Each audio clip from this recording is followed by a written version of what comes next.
The Coastal Data Information Program at the Scripps Institution of Oceanography maintains an operational model of nearshore wave conditions along the entire ocean coast of California. Offshore, deep water directional wave buoys, primarily these data well wave riders, are used to initialize a linear spectral refraction wave model. And I'll mention that spectral refraction was first used to study California waves by Walter Munk and collaborators back in the 1960s. These wave riders are deployed in an array around the country. This is what the CDIP array looks like at the moment. There are about 70 stations active, and about 25 of those are here in California. We have the California coast pretty well covered, with a few exceptions in Northern California, and up there we rely on some of the National Data Buoy Center MET buoys to provide wave data to fill in those gaps. So coming back here to the CDIP website, if you pick a particular station, such as San Nicolas Island out here, we've got all kinds of data products, including the polar spectrum. Now, the 2D spectra at each buoy station location is computed by applying the maximum entropy method directional estimator to the low order directional coefficients. And so this provides an estimate of where the wave energy is coming from, both in direction and in period. Longer periods closer to the center, shorter periods out here towards the edge. Now, given all of this wave information, the California wave model is generated every hour. So now this, by default on the CDIP website, shows what we call the nowcast. This is taking the most recent wave data from the buoys and computing what the conditions are going to be like along the coast over the next few hours. And so this is the animation of the significant wave height. If we choose one time step, it'll freeze it and show the directional arrows. This is the direction of the waves at the peak period of the energy spectrum. And there's a little bit more going on here than we initially indicate. You can crank up the resolution and see all the detail in the gradients of the wave height.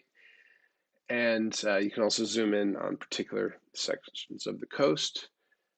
In addition to this nowcast driven by the buoy data itself, we also provide a forecast which takes WaveWatch 3 forecasts from NOAA's operational sort of National Weather Service wave forecast and takes those values at the buoy locations and propagates that through the model to provide a forecast along the coast. And so this goes out several days.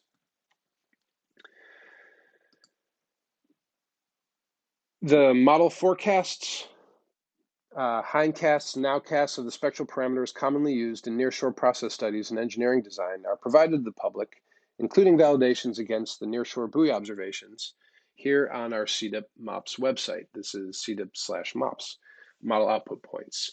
Now, the details of all this modeling are here in this coastal engineering article.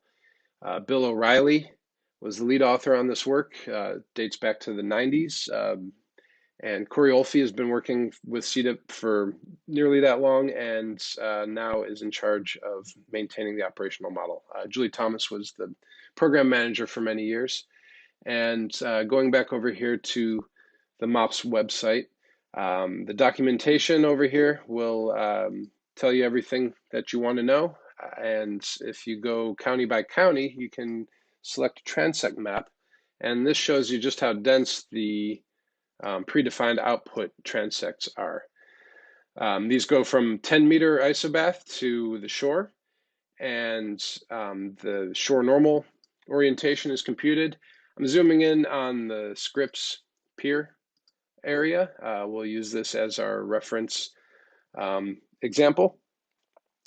And over here on the left, you can see all the different data products that are available for that location. You can see the wave forecast, for instance, shows what the wave bulk parameters look like there if you use the WaveWatch 3 forecast or if you use the actual buoy observations.